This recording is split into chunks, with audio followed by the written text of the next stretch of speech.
Museums are where we store history. Some are now in danger. Take the Flying Leatherneck Aviation Museum in San Diego. It's closed. The pandemic, the reason. Here this morning is Fred Bell, the executive director of our Palm Springs Air Museum, to talk about the fate of some of these places where we go to remember a different time. Welcome, Fred. It's good to see you.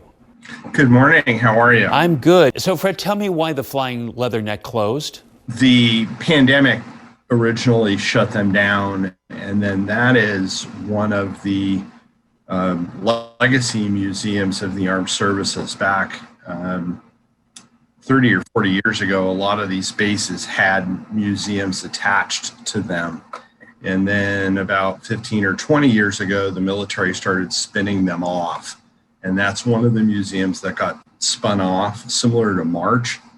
Air Force Base has a museum that is a similar example of that. And in many ways, they have an unfunded mandate. They have a collection that they've built up over time, but they don't receive any government support. That has stopped.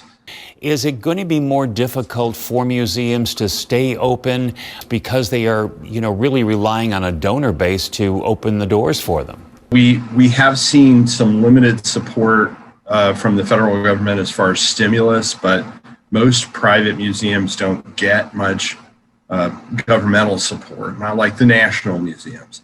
And as we go into a full year of the pandemic, it is extremely difficult for some of these facilities to continue to operate.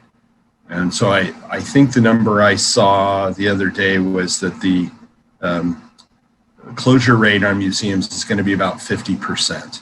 That's an awful lot. And what happens to all that history when a museum closes?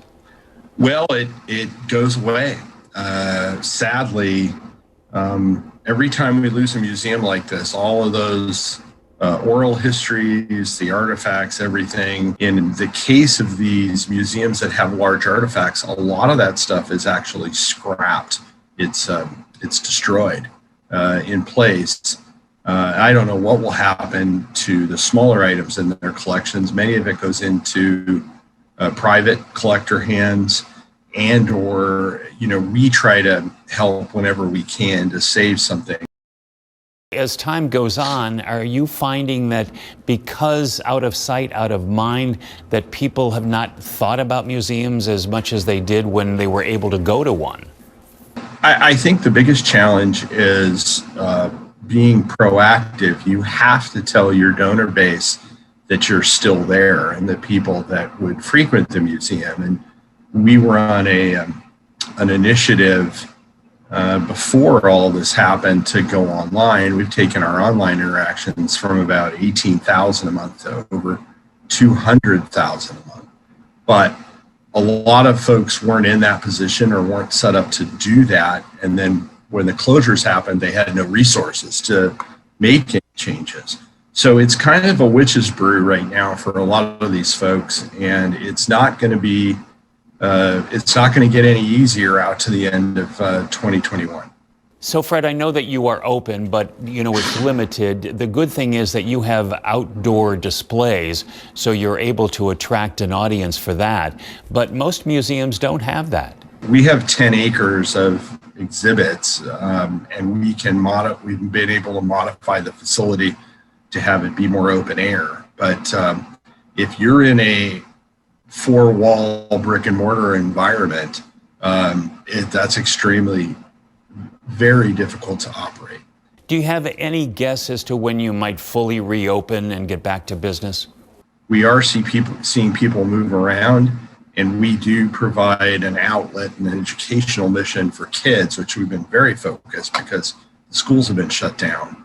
But as far as return to any sort of normalcy, it's probably the fall of this year as we see vaccinations and everything, pick up and become more prevalent. When you look at this valley, there are so many treasures, and of course the Palm Springs Air Museum is one of them. So we just wish you the best. Thank you.